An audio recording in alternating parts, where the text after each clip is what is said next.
क्यों मुझे हमेशा थका थका सा फील होता है?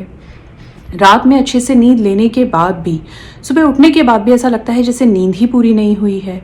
ऐसा मन होता है कि फिर से सो जाएं। काम करने के प्रति वो एनर्जी ही फील नहीं होती है। क्या आप लोगों को भी ऐसा लगता है? तो देखिए, यहाँ पर गलती है हमारे आहार को लेने के तरीके में। अच्छे स्वास्थ्य के लिए और हमेशा हेल्दी रहने के लिए जो आप खाना ले रहे हैं वो अच्छे से उसका पाचन हो और उसका अवशोषण हो, यानी कि आपके शरीर को लगे। इसके लिए कुछ नियम आयुर्वेद में बताए गए हैं। उन नियमों का पालन करना बहुत ज़रूरी है, जिससे कि आप जो खाते हैं वो अच्छे से उसका पाचन होता है और वो आपके शरीर को अच्छे से लगता है, जिससे कि आप एनर्जेटिक फील करते हैं। तो देखिए, इसके लिए किसी भी व्यक्ति की जो आहार है, जो डाइट है, वो कैसा होना चाहिए। आचार्य चरक ने चरक संहिता में इसके 8 विशेष नियम बताए हैं। इन नियमों का पालन अगर आप करते हैं तो आपको अपने स्वास्थ्य में अपने आप ही बहुत सारे ऐसे इम्प्रूवमेंट फील होंगे। आपको खुद से ये लगेगा कि पहले तो मैं ज़्यादा थकान फील करती थी, अब मुझे बहुत एनर्जी फील होती है। क्योंकि इसका मेन जो कारण होता है वो होता है आप जो खा रहे हैं वो आपके शरीर को लगना भी चाहिए ना। और शरीर को लगने का मतलब होता है कि उसका पाचन अच्छे से हो रहा है, उसका सार और किट्ट भाग अच्छे से बन रहा है। मतलब कि जो शरीर को लगना है वो लग गया और जो उसका वेस्ट मटेरियल था वो आपके शरीर से अच्छे से बाहर भी निकल गया। तो ये जो प्रोसेस है ये बहुत ज़रूरी है प्रॉपर तरीके से होना। तो इसके लिए चरक संहिता में आयुर्वेद में 8 नियम बताए हैं।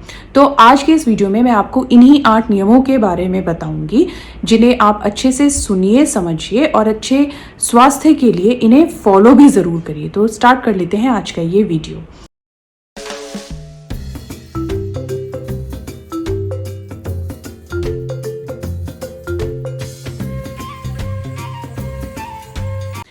पहला नियम, प्रकृति मतलब नेचर ऑफ द फूड। किसी भी आहार द्रव्य का जो अपने स्वाभाविक गुण होते हैं वो उसकी प्रकृति या स्वभाव कहलाते हैं। उदाहरण के तौर पर जैसे मूंग की दाल है, ये स्वभाव से लघु होती है। उड़द की दाल स्वभाव से गुरु होती है।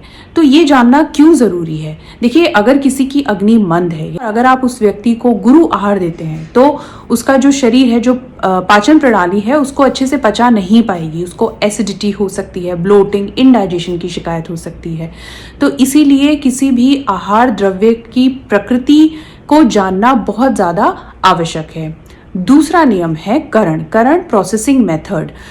करण से यहाँ पर अर्थ है संस्कार। संस्कार वह प्रक्रिया है जिसके द्वारा हम किसी भी आहार द्रव्य के जो अपने प्राकृतिक गुण होते हैं उनको परिवर्तित करके उसमें नए गुण को उत्पन्न करते हैं।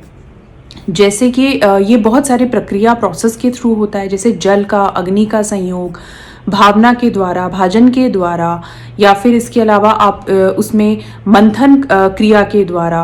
तो इसको मैं आपको एक उदाहरण के तौर पे समझाती हूँ। देखिए, जैसे चावल का अपना स्वाभाविक गुण क्या होता है? गुरु होता है, जो कच्चा चावल होता है। लेकिन जब आप उसको जल और अग्नि के संयोग से पका देते हैं तो वो लघु हो जाता है और आपको स्वास्थ्य लाभ देता है। इसी तरह से दही है। दही शोथ कारक है, यानी इन्फ्लेमेटरी है। लेकिन जब आप दही को मथते हैं और उसको तक्र में परिवर्तित करते हैं तो जो तक्र होता है ये शोथ नाशक होता है, यानी एंटी इन्फ्लेमेटरी होता है। तो इसीलिए किसी भी व्यक्ति के आहार निर्धारण में जो करण है इसका बहुत ही आवश्यक रोल है। तीसरा नियम है यहाँ संयोग। संयोग का मतलब होता है combination of the various food articles. मतलब 2 या 2 से अधिक द्रव्यों को जब हम आपस में मिलाते हैं तो उसे हम कहते हैं संयोग। यहाँ पर जो द्रव्य जब आप आपस में मिलाते हो तो उसमें एक नए ही गुण की उत्पत्ति होती है, एक विशेष गुण की उत्पत्ति होती है जो अलग अलग उन द्रव्यों में नहीं पाए जाते हैं।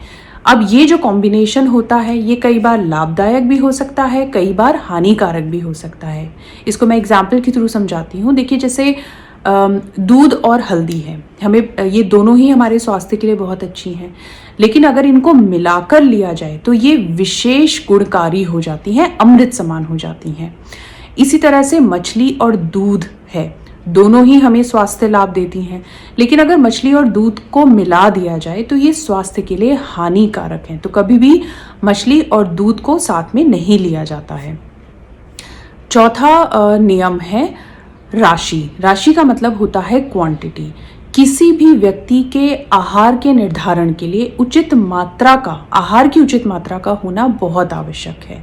इसका भी हमेशा ध्यान रखना चाहिए, मतलब कि हमेशा अपनी भूख से कम खाना है, जितना आप पचा पाएं उतना ही भोजन का आपको सेवन करना चाहिए। 5वां नियम आता है यहाँ पर देश। देश का मतलब होता है हैबिटेट, मतलब जिस जगह पर मनुष्य रह रहा है। अब यहाँ पर भी देखिए देश का जो ज्ञान है, जो महत्व है, ये 2 प्रकार से है। एक तो जो व्यक्ति जिस देश में रह रहा है, और दूसरा है उस आहार द्रव्य से जिस जगह पर वो उत्पन्न हो रहा है। तो जो व्यक्ति जिस जगह पर पैदा होता है, उस स्थान के औषध या आहार द्रव्य ही उस व्यक्ति के लिए सातमय होते हैं, यानी कि उसको स्वास्थ्य लाभ देते हैं। 7th यहाँ पर जो नियम है वो है उपयोग नियम, यानी कि जब आप आहार का सेवन करते हैं तो उस दौरान आपको कुछ नियमों का पालन करना होता है, जो कि आपके भोजन के अच्छे पाचन के लिए और अवशोषण के लिए बहुत ज़्यादा ज़रूरी है। ये नियम होते हैं जैसे कि आपको भोजन हमेशा ताज़ा और गर्म लेना चाहिए। भोजन में स्निग्ध पदार्थ यानी स्निग्ध गुण वाले द्रव्य भी ज़रूर होने चाहिए।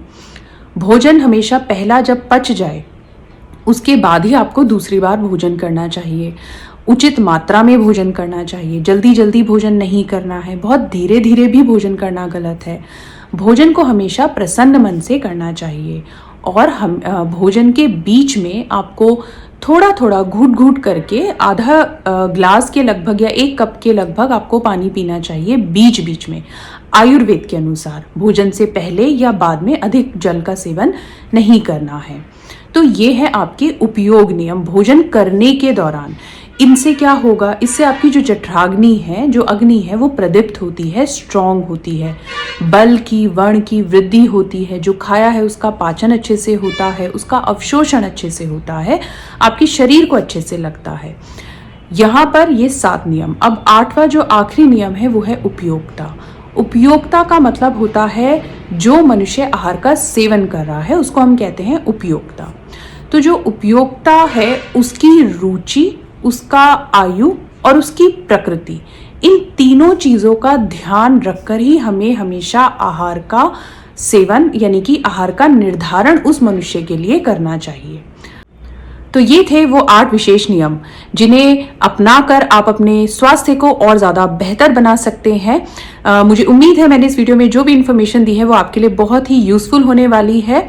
तो आयुर्वेद को अपनाएं, अपने जीवन को स्वस्थ और खुशहाल बनाएं। अगर मेरे चैनल को आप लोगों ने सब्सक्राइब नहीं किया है तो चैनल को सब्सक्राइब जरूर कर लीजिए। मिलते हैं नेक्स्ट वीडियो में। Thank you so much.